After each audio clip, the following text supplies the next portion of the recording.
What's trending online this week? In this week's Trending on TWILA, we log in to see what people are posting about agriculture on social media. Last week, Sonny Perdue was confirmed by the Senate and sworn in as the 31st U.S. Secretary of Agriculture. While news of Perdue's confirmation garnered lots of posts from ag groups on social media, his first order of business, making school lunches great again, gained more attention and a few criticisms this week. Perdue ate lunch with students at Catoctin Elementary in Leesburg, Virginia, where he announced that the USDA will provide greater flexibility in nutrition requirements for school meal programs. The USDA will now allow schools to be exempt from serving only grains that are whole grain rich. It will also enable schools to bring back 1% milk and will freeze the restrictions on sodium that were scheduled to tighten again this year. Perdue said if kids aren't eating the food and it's ending up in the trash, they aren't getting any nutrition.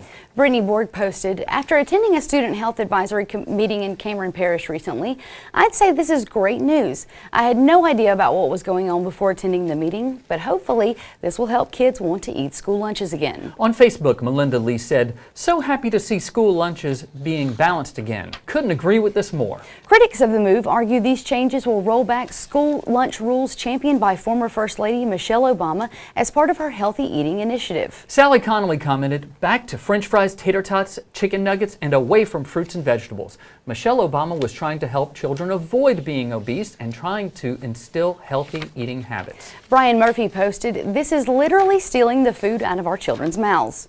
Perdue said the objective of the proclamation was to establish more options for students to reduce waste and decrease the cost for compliance with complex items like whole grains. To read more about the USDA school lunch plan changes, just head over to our website at twilatv.org. And you know, change is sort of good. I do miss the days of, smelling the rolls in the lunchroom over at Johnson Street Elementary in New Iberia, but I understand that, you have to feed a lot of children more than you ever did before. So the days of being able to cook giant lunches, which may have, lots of bacon and salt in them, that might not be here anymore. But I'm glad to see that they're opening up some options. I think he did make a good point, though.